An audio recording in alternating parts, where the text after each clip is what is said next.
আৰু কেইটামান ধুৰন্ধৰ আছে। গালি পাৰে, আপুনি এদিন মোক নিজে কৈছিলে যে দলটো যদি ভাঙি থাকি গালি পাৰি যদি থাকে হিমন্তই বেয়া নাপায়, মোৰ লগত বন্ধু। আপুনিও খোলক কিমান কথা, আমিও খুলিম আপোনাৰ কথা। এজন ধুৰন্ধৰে আন এজন ধুৰন্ধৰকে স্বাগতম জনাইছে। বিজেপি কোনেও কিন্তু আপোনাক স্বাগতম নজনাই, অকল নিজৰ সুবিধাৰ কাৰণে আপোনালোকে ৰাজনীতি কৰিছে। এইবিলাক কথাত আপুনি যদি কংগ্ৰেছ ডুবাম বুলি ভাবিছে, আপোনালোকে পাছফালৰ পৰা সদায় বাহ দি থাকে। সেইজন নিলজ্জ মুখ্যমন্ত্ৰীৰ ওচৰত আপুনি শৰণাপন্ন হৈ চৰিত্ৰহীন বুলি কোৱা মানুহজনে কোৱাজনো কেনেকুৱা মানুহ, আৰু আপুনি যোৱাজনো আপোচকাৰীজন কেনেকুৱা। আপুনি নাটক কাইলৈ পৰা নকৰিব। নমস্কাৰ। বহু ৰাজনৈতিক অভিনয় দেখিলো, বহুত ৰাজনৈতিক নাটক দেখিলো। ভূপেন বৰা ডাঙৰীয়াৰ শেহতীয়া যি অভিনয় দেখিলো, এই অত্যন্ত দুৰ্ভাগ্যজনক, আমাৰ কাৰণে নহয়। এই লাখ লাখ কৰ্মীয়ে এনেকুৱা অভিনয় কৰা মানুহবিলাকক যেতিয়া সমৰ্থন কৰি আগত গৈ থাকে, তাৰ পিছত যেতিয়া এনেকে চৌঠিঙীয়া কৰিবৰ কাৰণে বহু নাটক আৰু অভিনয় কৰি পেলাই থাকে, তেতিয়া কিমান মানুহক এওঁলোকে বিপদত পেলাই নিজৰ স্বাৰ্থত ৰাজনীতি কৰি থাকে, এইটো কথা অলপ চিন্তা কৰাৰ সময় সমাগত। আজি মই দেখিলো ভূপেন বৰা ডাঙৰীয়া ঘৰত ৰাতিপুৱাৰ পৰা যেন ঘৰত দৰাহে আহিব, একেবাৰে আপোনাৰ ফুলৰ টাব চাপ সজাই এনেকুৱা এটা পৰিৱেশ কৰিলে।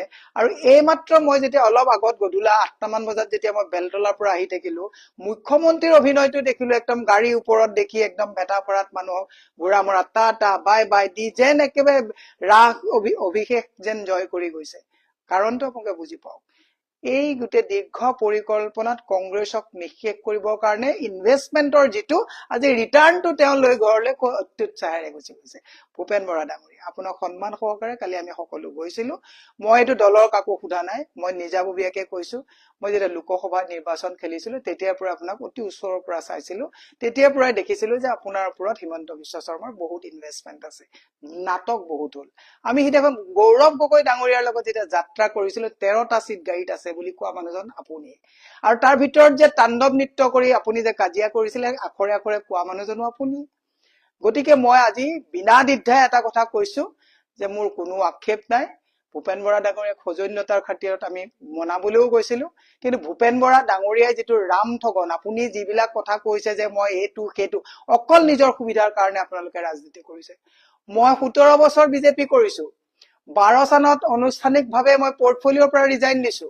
তাৰ পিছত মই কা আন্দোলনৰ সময়ত এই সুদীৰ্ঘ সময়খিনিত 16 চনতো মই যথেষ্ট ঘনিষ্ঠতাৰে কাম কৰাৰ পিছত, তাৰ পিছত মই নিৰাপদ দূৰত্বত থাকি, আপোনালোকে জানে যে 21 চনত মই কংগ্ৰেছলৈ আহিছো। দীৰ্ঘ এটা সময় এটা দলত থাকি আন এটা দলত আহিবৰ কাৰণে দীৰ্ঘ সময় মানসিক স্থিতি গোটেইবিলাক লাগিছিলে। যোৱা পৰহিলৈকে যাত্ৰাত থাকি একে ৰাতিতে আপুনি নাটকখন কৰি আজি আপুনি দৰা আদৰা দি ডাঙৰীয়া অহা দি আপোনাৰ ঘৰত ধূপ ধূনা দি পেলাই আপোনাৰ পত্নীৰ আজি মুখত এনেকুৱা দেখিলো যে ইমান লাখ বিলাকত ভিতৰে ভিতৰে চুপে চুপে থাকাতকে আজি অন্তত খুল্লা আমি ধুনীয়াকে এটা ধুনীয়া লাইফ আমি চলাব পাৰিম। তেওঁলোকৰ ফূৰ্তিত এনেকুৱা হৈছে যেন ঘৰলৈ জোঁৱাইহে আহিছে। এইবিলাক কথাত আপুনি যদি কংগ্ৰেছ ডুবাম বুলি ভাবিছে, কংগ্ৰেছটোৰ যদি কথা আপোনালোকে কৈ পেলাই যদি ভাবিছে মূৰ পুলুকা মাৰিব পাৰিব, আপোনাক আমি নিৰীক্ষণ 1 বছৰৰ পৰা মই লোকসভা নিৰ্বাচনৰ সময়ৰ পৰা চাই আছিলো। হাই পেকেজত আপোনালোকে কাম কৰি আছে, কৰক। আপুনি কি কবলগীয়া আছে কৰক। আপোনাক সিদিনাখন দুজন নিলজ্জ মানুহ অসমৰ মানুহে চাওক, সিদিনাখন গাড়ীত আমি যেতিয়া কথোপকথনত তেখেতে কৈছিলে যে মোক আপোনালোকে পাছফালৰ পৰা সদায় বাহ দি থাকে, আৰু মুখ্যমন্ত্ৰীয়ে কি কৈছিলে, ইছৰাম কব নোৱাৰি ইমান নিলজ্জ এনেকুৱা কথা। CID এনকোৱাৰী দিলে, CID SP মোৰ ঘৰত আহিছে ইন্টাৰগেশ্যনৰ কাৰণে, আপোনাৰ ঘৰত গৈছে, দেৱব্ৰত শইকীয়া তাত গৈছে, আৰু সেইজন নিলজ্জ মুখ্যমন্ত্ৰীৰ ওচৰত আপুনি শৰণাপন্ন হৈ আপুনি আজি তাৰিখত আপোনাক চৰিত্ৰহীন সজাই অসমৰ মহিলাক অশালীন, মই নাই কৰা আপোনাক অশালীন ব্যৱহাৰ কৰিছে বুলি মই কোৱা নাই, আপুনি এজন চৰিত্ৰহীন মানুহ বুলি মই নাই কোৱা, মুখ্যমন্ত্ৰীয়ে কৈছে। আৰু আজি সেই চৰিত্ৰহীন মানুহজনে, যিজনে আপোনাক চৰিত্ৰহীন বুলি কৈছে, দুপে দ্বীপে আপোনাৰ পৰিয়ালে স্বাগতম জনাইছে, কয় পইচা আমাৰ কম। কিন্তু মোক যদি কোনোবাই চৰিত্ৰহীন বুলি কয়, মোৰ হাজবেণ্ডে কিন্তু ইয়াত যদি সোমাই কোনোবা তাক পিঠি ফালি ঘৰৰ পৰা পঠাই দিলে। ডিফাৰেন্সটো আপোনাৰ আৰু আমাৰ মাজত সিমানটোৱে যে আপোনাৰ আত্মস্বাভিমান নাই, স্বাভিমান নাই, নৈতিকতাৰ প্ৰতি আপোনালোকৰ কোনো দৰদ নাই।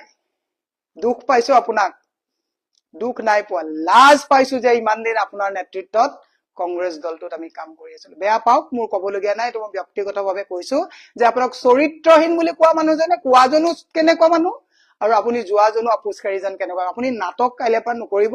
আপুনি কোনে আপোনাক কিমান চেবটেজ কৰিছে নকৰিব। প্ৰত্যেকটো ৰাজনৈতিক দলত হিউমিলিয়েশ্যন থাকে। প্ৰত্যেকটো ৰাজনৈতিক দলত মানুহৰ পিছত মানুহ লাগি থাকে। আজি আমিও বহুত প্ৰত্যাহ্বান লৈ আছো।